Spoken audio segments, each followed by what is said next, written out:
आखिरी दिनों में बंगाल के पश्चिम बर्धमान के एक छोटे से गांव में एक ऐसी घटना हुई जिसने पूरे गांव को डरा दिया। कहते हैं उस गांव में एक छलावे का वास हो गया था और लोगों को उसकी परछाई दिखने वाली थी। गांव के बीचों बीच एक अर्थी रखी हुई है। उस अर्थी पे एक लाश रखी हुई है जिसका चेहरा ढका हुआ है और जिसके शरीर से जहां तहां खून और ऐसे ही निशान बने हुए हैं। उनमें से एक बूढ़ा आदमी जो कि प्रधान है गंभीर चेहरा बना के बोला, अब जैसा भी आदमी रहा हो, चाहे उसने कितनी भी गलती की हो, अंतिम संस्कार तो करना ही पड़ेगा, वरना आत्मा को शांति नहीं मिलेगी और ऐसे में बहुत दिक्कत हो सकती है। कहते हैं अगर अंतिम संस्कार अधूरा रह जाए तो वो आत्मा गांव में भटकती है और कभी कभी वो छलावा भी बन जाती है। लोगों ने प्रधान की बात सुनी, लेकिन कोई भी उसकी लाश को लेकर शमशान घाट की ओर जाने के लिए तैयार नहीं था। पर फिर भी बहुत समझाने बुझाने पे कुछ 4 लोग मिलकर तैयार हो गए। वो लोग अर्थी को उठा के शमशान की ओर लेके जाने लगे। रास्ता सुनसान है, चारों तरफ झाड़ियां है, बड़े बड़े पेड़ हैं, हवाएं तेज चल रही है और शाम का माहौल है। अंधेरा होने में कुछ देर बाकी है। बारिश का मौसम अभी भी खत्म हुआ है और जहां तहां घास उगाई है। अचानक दूर से एक अजीब सी आवाज सुनाई दी। किसकी आवाज थी ये?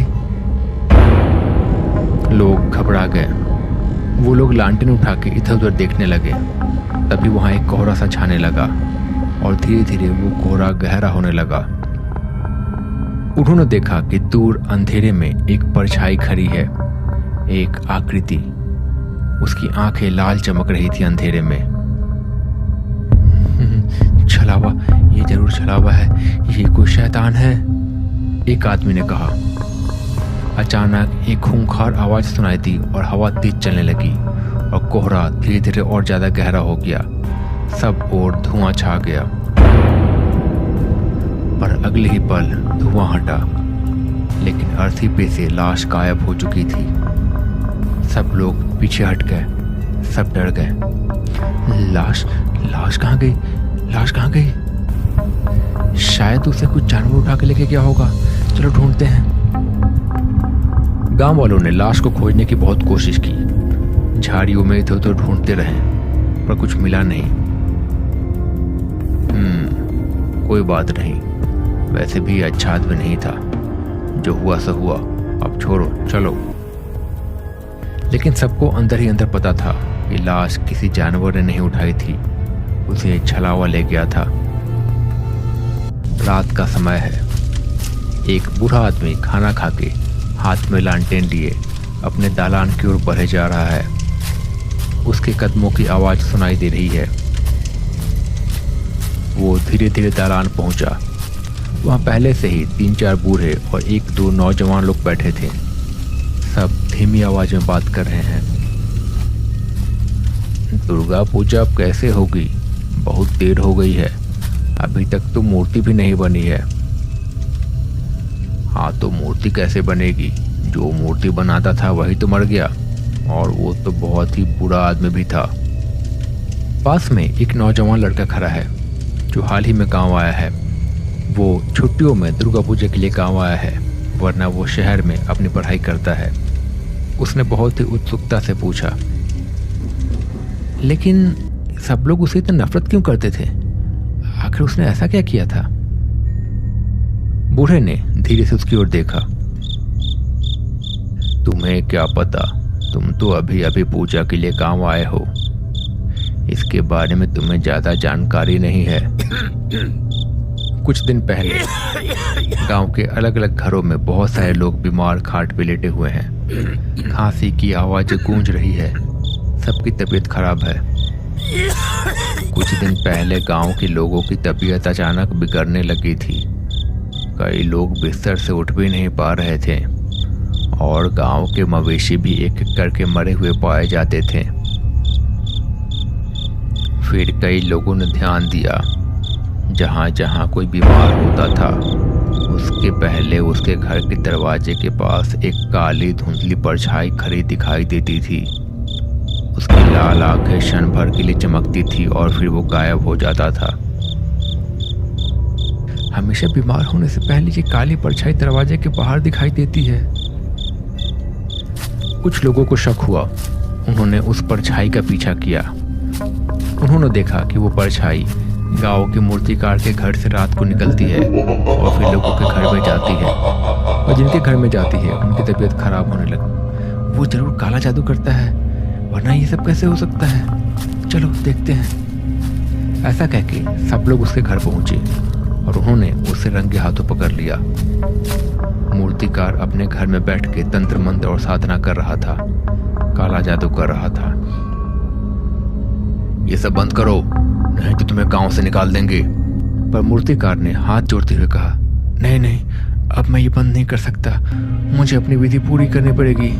अगर मैंने ये अभी बंद किया तो वो मुझे मार देगा और अपने जैसे बना देगा। अभी मैं बंद नहीं कर सकता। गांव वाले एक दूसरे को देखते रहे और गुस्से और डर के बीच उनके मन में कई सारे सवाल पैदा हुए। पर लोगों ने उसे सख्त मना कर दिया और लोगों ने उस पर नजर रखना भी शुरू किया। अगली रात मूर्तिकार गांव से बाहर जा रहा था। उसके हाथ में एक छोटा सा थैला और लालटेन थी। रास्ता सुनसान था। चारों तरफ पेड़ों की छाया थी। अजीब आकृतियां बन रही थी। जल्दी जल्दी गांव से निकल जाता हूँ, इससे पहले वो मुझे करे यहाँ से बहुत दूर चला जाता हूँ। पर तभी उसके कदम रुक गए। उसके सामने एक काली परछाई खड़ी थी। उसकी आंखें लाल चमक रही थी और भी ज्यादा भयानक लग रही थी। तुमने मुझे बुला लिया, लेकिन मेरी विधि पूरी नहीं की।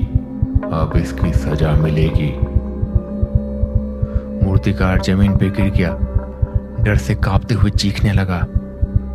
अचानक वो परछाई उस पर झपकी और मूर्तिकार की चीख गांव में फैल गई। अगली सुबह मूर्तिकार की लाश जंगल में मिली। बूढ़े ने अपनी कहानी जारी रखी। जो हुआ सो हुआ, लेकिन दुर्गा जी की पूजा तो करनी ही है। नवरात्र में तो पूजा होगी ही, चाहे जो कुछ हो जाए। हाँ, कोई नया मूर्तिकार ढूंढना पड़ेगा। चाहे ज्यादा पैसे ले ले, लेकिन काम जल्दी कराना होगा। अब दुर्गा पूजा में बहुत कम दिन बचे हुए हैं। गांव वाले कुछ दिनों तक अलग अलग जगह ढूंढते रहे, लेकिन कोई अच्छा मूर्तिकार नहीं मिला। सभी परेशान हो गए। एक दिन गांव के चौपाल पे सब बैठे हुए थे। तभी वहां पे एक अनजान आदमी आया। उसके कपड़े पुराने थे और चेहरे पे एक रहस्यमय मुस्कान थी। मैंने सुना है आपको मूर्तिकार की जरूरत है। गांव वाले आश्चर्य से एक दूसरे को देखते रहे, लेकिन गांव वालों को यह पता नहीं था कि जो नया मूर्तिकार उनके सामने आया है वो असल में कौन है। मुखिया ने कहा, हाँ जरूरत तो है, लेकिन समय बहुत कम बचा है। नवरात्र शुरू होने में बस 6 दिन बचे हैं और मूर्ति इतनी जल्दी तो बन नहीं सकती। गांव वाले एक दूसरे को चिंतित नजरों से देखने लगे। इतने कम समय में तो कोई अच्छा मूर्तिकार हाँ भी नहीं करेगा। पर तभी नए मूर्तिकार ने कहा, मैं करूंगा, लेकिन मेरी एक शर्त है। मैं ज्यादा पैसे लूंगा, पर रात दिन काम करके मूर्ति तैयार कर दूंगा। आज का दिन तो पार हो गया, फिर बचेंगे 5 दिन। मैं 5 दिन काम करूंगा और पूरा कर दूंगा। गांव वाले चौंक गए। 5 दिन में? लेकिन इतनी जल्दी मूर्ति कैसे बनेगी? मूर्तिकार की आंखों में अजीब सी चमक आ गई। वो गंभीर आवाज में बोलने लगा, सुनो, ये काम ऐसे होगा। पहले दिन मैं मूर्ति का ढांचा बनाऊंगा। लकड़ी और बांस से उसका पूरा कंकाल और पूरा फ्रेम तैयार करूंगा। दूसरे दिन मैं उस पर पुआल चढ़ाऊंगा और आकार दूंगा, और फिर उस पर मिट्टी चढ़ाऊंगा। हर हिस्से को बारीकी से ढक दूंगा। तीसरे दिन मैं मूर्ति को सूखने दूंगा। मिट्टी को सूखने में समय लगता है और जगह जगह सख्त होने में भी समय लगता है। चौथे दिन मैं उस पर रंग करूंगा और बाकी सजावट जोड़ दूंगा। 5वें दिन मैं आंखें बनाऊंगा और मूर्ति की साज सज्जा करूंगा, और जो भी बारीक काम है वो मैं 5वें दिन करके तैयार कर दूंगा। 6ठे दिन मूर्ति पूरी हो जाएगी। उस पे हथियार और आखिरी सजावट जो भी कुछ बचा होगा वो करके मैं आपको सौंप दूंगा। गांव के लोग एक दूसरे को देख के कुछ सोच में पड़ गए। मूर्तिकार ने फिर से कहा, चिंता मत करो, मूर्ति समय पे मिल जाएगी, मैं वादा करता हूँ। गांव वालों को मजबूरी में हामी भरनी पड़ी। उन्होंने एक दूसरे को देखा और धीरे से सर हिला दिया। हमारे पास कोई और चारा नहीं, हम तुम्हें ये काम सौंपते हैं, लेकिन याद रखना, अगर मूर्ति पूरी नहीं हुई तो गांव के लोग तुम्हें कभी भी माफ नहीं करेंगे।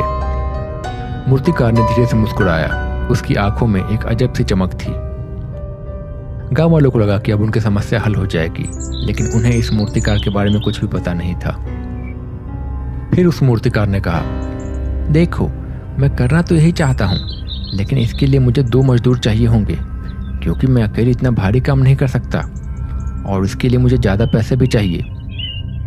गांव वाले चिंतित होकर एक दूसरे की ओर देखने लगे, लेकिन समय की कमी के कारण सब मजबूर हो गए और उन्होंने हाँ कर दी।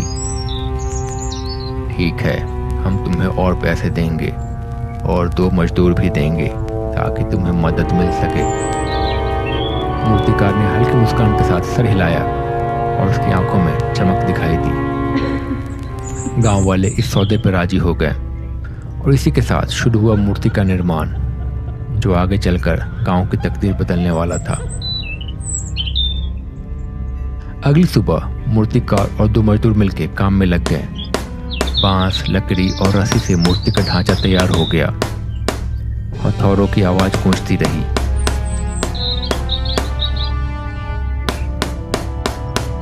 हाय गाइस, ये था इस वीडियो का पार्ट 1 और इसका पार्ट 2 मैं 2 तारीख या उससे पहले, मतलब दशहरा के दिन या उससे पहले डालने की कोशिश करूंगा। तो अगर आपको ये पार्ट पसंद आया है, ये वीडियो पसंद आया, तो प्लीज़ इसको लाइक कीजिए, इसको हाइप करना ना भूलिए, और अगर चैनल पर नए हैं तो इस चैनल को सब्सक्राइब कर लीजिए। मैं ऐसे ही बहुत सारी इंटरेस्टिंग कहानी लेके आता रहूँगा और इसका पार्ट 2 जल्दी आ रहा है। और कमेंट में लिखिए कि आपका नाम क्या है और आप कहाँ से देख रहे हैं और आपको बेस्ट पार्ट क्या लगा इस वीडियो का। तो मिलते हैं बहुत जल्द नए पार्ट के साथ, नए वीडियो के साथ। तब तक के लिए बाय बाय, अपना ख्याल रखिए।